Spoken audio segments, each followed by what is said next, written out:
Are they naive believers? I was chosen. Or deadly agents of a false prophet? There's a lot more good in man than evil. Whose secret covenant is murder? Nothing will prepare you for the final outcome in Law and Order, Thursday on 10. 5, 4, 3, 2, 1. Thunderbirds are go. Thunderbirds are go. Go, Thunderbirds. Have a break. Have a Kit Kat. Thunderbirds, go! Most bottled spring waters contain chemicals, such as calcium, magnesium and potassium. Some also contain silica and a range of nitrates. Whereas a bottle of Bickford's pure water contains none of these chemicals whatsoever. Bickford's pure water. It contains only pure water. Did you know 2 out of 3 cavities can happen between teeth? Which is why we've designed the new Reach Between toothbrush. As you can see, it has clever new ripple bristles that reach between teeth for a vigorous clean. So now every time you clean your teeth, you can also clean between them with the new Reach Between toothbrush for all the very hard-to-reach places. Better now, so much better now. Better, Stop the commercial. Thank you. I have an urgent message from Medibank Private. Take out hospital cover before March 30th and we'll waive the usual 2-month waiting period. And you could win this fabulous Holden Calibra. So, visit your nearest Medibank Private office now. Thank you. Carry on. together now. I feel better now. I feel better now. For the first time on television, Gabriel Byrne He's looking for you. and Albert Finney. This is too important. Miller's Crossing, 8:30 Sunday.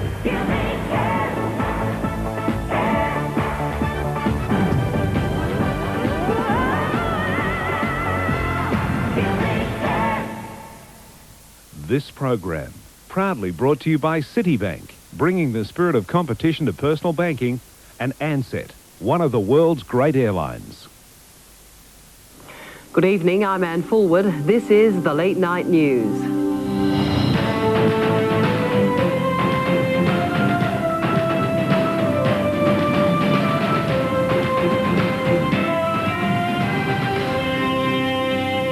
Heading the late night news, first the Packer deal, then the Republic. Now the Prime Minister uses the Aboriginal letters issue against John Howard. The rush is on in the Garibaldi meat factory clearance. And the unique council vineyard, which is giving ratepayers something to whine about, but no tasting. If you're a Chardonnay drinker, I understand it's a very good drop. The red is a very pleasant drop and is getting better and better. We begin tonight with Aboriginal women falling in behind Prime Minister Keating's call for John Howard to resign. Still firing shots from afar, Paul Keating says Mr Howard should stand down because of his involvement in the secret letters row. A week ago, John Howard tried to win the support of Lois O'Donoghue, Aboriginal Australia's elected leader. Today, the relationship is in tatters.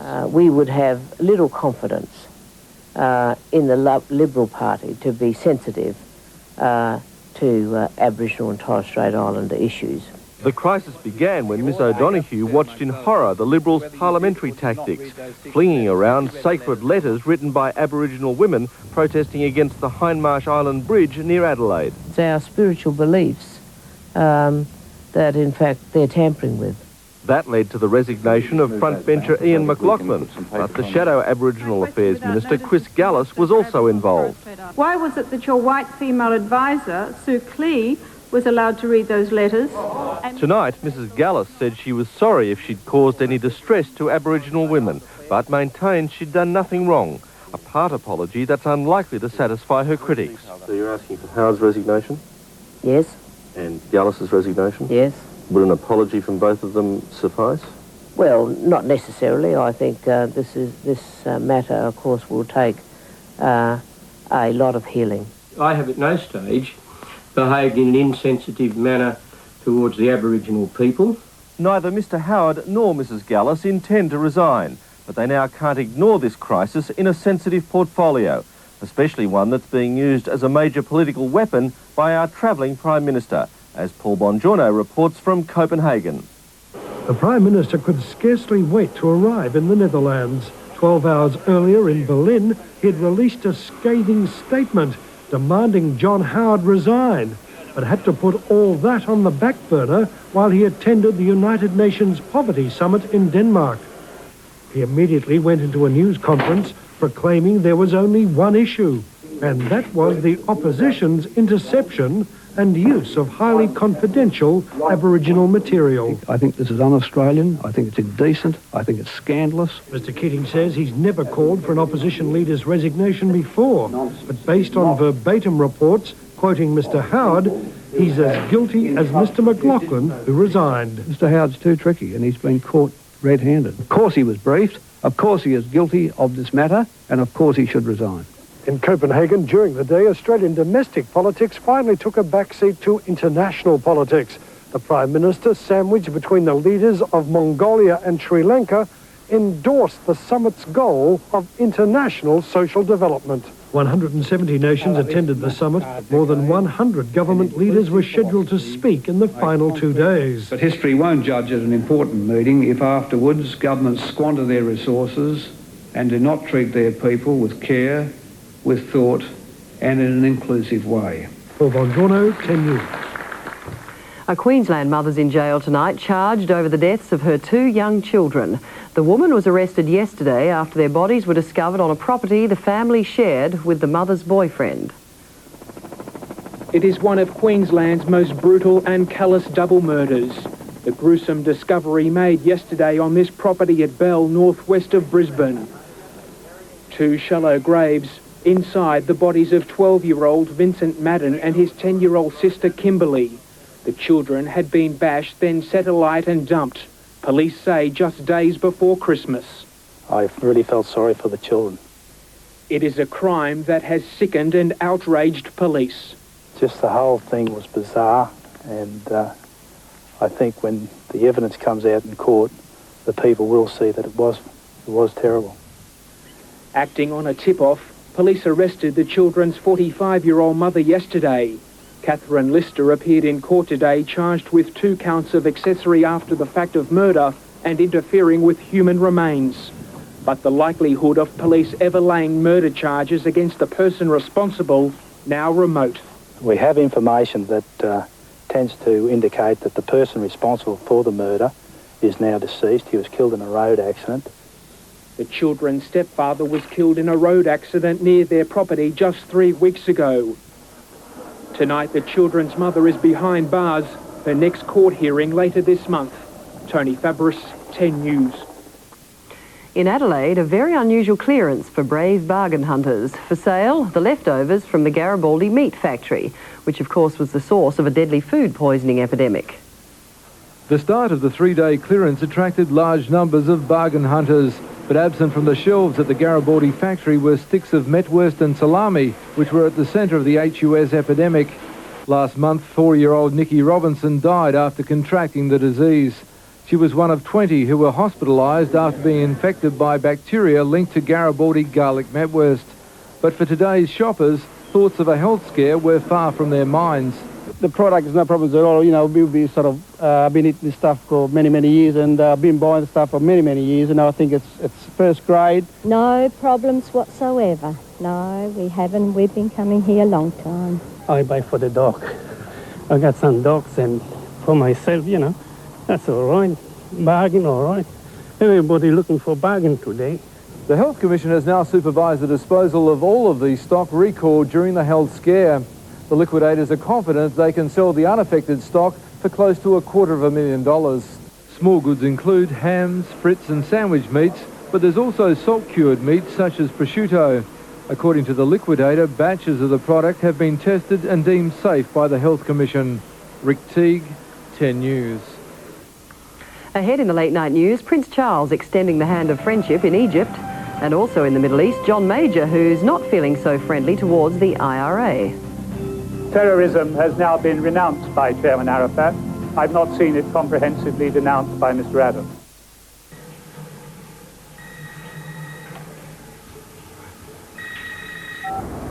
Mike? I'm in the shower. Can you call me in 5? You're in the shower? We've got a plane to catch.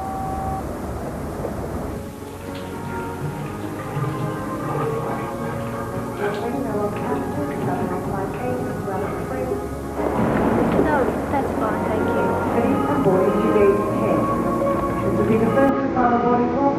I'm out of the shower. Where are you? Never mind where I am. Where are you?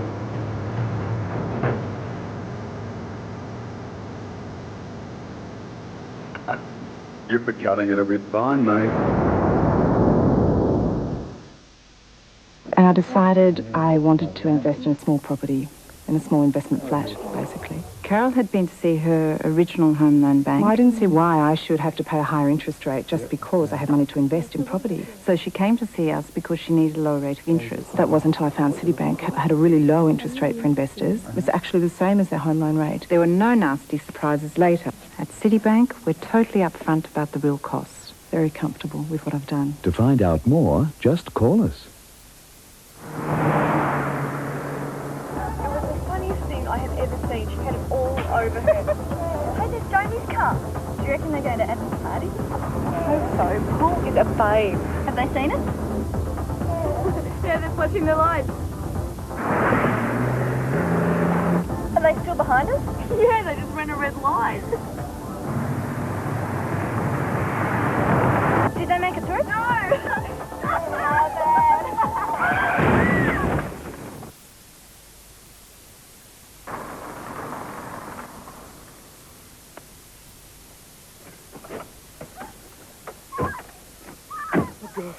Where do we go?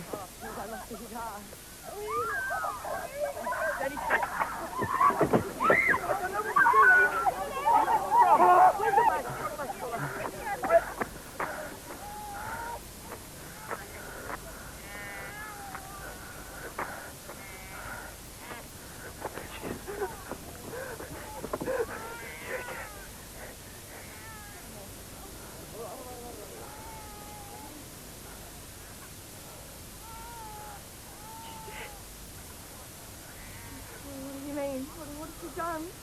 Just killed somebody, that's what we've done. The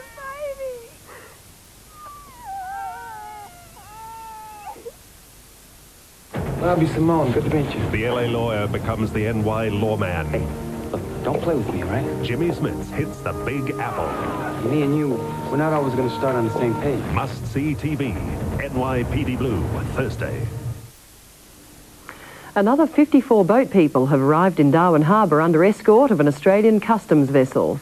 A Coast Watch surveillance plane spotted the boat west of Darwin yesterday. The wooden-hulled boat was intercepted by customs overnight and guided into port. It's the second group to arrive in Darwin in the past week. Now to world news, and a British warship is reportedly heading to the disputed region of the North Atlantic after Canada seized a Spanish fishing boat.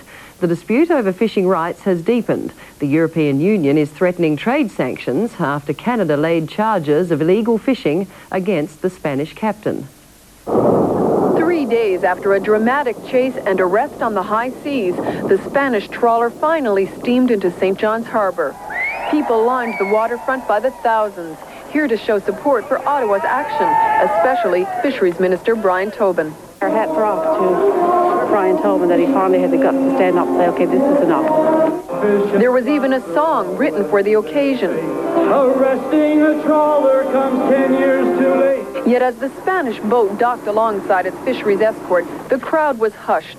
This is only one ship, but to thousands of people here, it's a powerful symbol. The federal government is finally willing to act against what they call foreign overfishing. But the European Union says it's Canada that's broken the law, not the Spanish fleet. It's more, it's no hungry, it's deception, and it's frustration. And it's a very, very important concern. I'm very, very worried of what's happening. About 2 hours after docking, the Asti's captain, Enrique Gonzalez, was led off the ship. In court, Gonzalez entered no plea to 1 charge of illegal fishing and 3 charges of resisting arrest. brought because Gonzalez only stopped his ship after warning shots were fired. Gonzalez was released after $8,000 bail was posted. Bail, his lawyer said, was paid under protest, so he wouldn't have to spend the night in jail. There are reports of a new and secret peace deal in the Middle East tonight, with claims that Israel has agreed to a staged withdrawal of troops from the West Bank. An Arab-language newspaper has carried the story, saying it may signal the end of a major deadlock in the peace initiative with the Palestinians. The report of the secret agreement comes as British Prime Minister John Major begins an historic visit to the sensitive Middle East, first touching down in Tel Aviv for talks with the Israeli leader Yitzhak Rabin. The Israelis are so far denying there's been any deal for a staged withdrawal from the West Bank, troops pulling out town by town over a period of 3 months. But they do acknowledge that behind-the-scenes talks have taken place. Palestinian leader Yasser Arafat also refuses to discuss reports of the breakthrough that would amount to implementing the second stage of the 2-year-old Israeli PLO accord for autonomy on the West Bank. The British PM is scheduled to meet Yasser Arafat tomorrow. Very important meeting, and I hope that the results will be also very positive. And their meeting has set off a storm of protest as John Major takes a swipe at American President Bill Clinton for scheduling a St. Patrick's Day get-together with Ireland's Sinn Féin leader Gerry Adams at the White House. Terrorism has now been renounced by Chairman Arafat. I've not seen it comprehensively denounced by Mr. Adams. Jennifer Hansen, 10 News. Meantime, Prince Charles has received a warm welcome at the start of his official visit to Egypt. Thousands greeted Prince Charles when he toured the slums of Cairo. He's in the Middle East for 4 days to meet Islamic leaders for talks on improving relations with the West. A hospital in Florida is getting a name for itself, not as a place of healing, but as a place best avoided. First, doctors amputated the wrong leg, and now a patient's heart machine has been accidentally unplugged. After suffering a stroke, Leo Alfonso was admitted to hospital and put on a ventilator machine. The life support device did his breathing for him until a hospital worker switched it off, mistaking the 77-year-old for another patient. Half an hour later, Mr. Alfonso was found in respiratory distress and what's called cardiac arrest from the lack of oxygen that he was having, and as a result, he died. Officials at the university hospital acknowledge Mr. Alfonso died from their mistake. His relatives are suing for compensation, claiming wrongful death. The tragic case came on the heels of another mix-up involving this patient, a diabetic whose healthy leg was mistakenly amputated instead of the diseased one. Both incidents have put the Florida hospital under intense media scrutiny. Would you escort him out of the building, please? The 51-year-old amputee has now transferred to another hospital where doctors removed the right leg. He's also taking legal action. In the United States, Peter Lloyd, 10 News. Still to come in the late night news, 7 arrests as police crack down on Melbourne's illegal drag races. And US experts say don't worry, local content will be protected on children's pay TV. We have no desire to make it America down here. We want Australia so that we can bring it back to America. It was just such a shock. It just happened so quickly. My bag was just gone. So as soon as I got back to the hotel, I tried calling to cancel my card. Hello, Citibank. And Citibank were there. Right, Miss Ferranti. Your Citibank Visa is a photo card, isn't it? Oh, yes. Well, don't worry. It's your card. No one else can use it. Where would you like your emergency Visa card delivered? It was such a relief being able to talk to someone at that time of night. Photo card, only from Citibank. To apply for a card, call a Citiphone banker now. If your business is growing, you're going to need extra resources. And the most valuable of all is people. Like Leah. I've learned a lot about the job. Now I just want to get out there. You need people who really want to work. People who will agree to give up their unemployment benefits in exchange for a job. Like Peter. I'd give anything to be working again. I know I'm ready. People who you want to employ for reasons other than just having their pay subsidised. Like Fritz. I know this job back to front. Now it is time to prove it. They're just some of the unemployed people who are being trained and made job ready through the Working Nation program. So if you're looking to employ someone, they're the right people at the right time. To find out how Working Nation can help you by putting people into work, call 13 1180. They're ready. Job ready.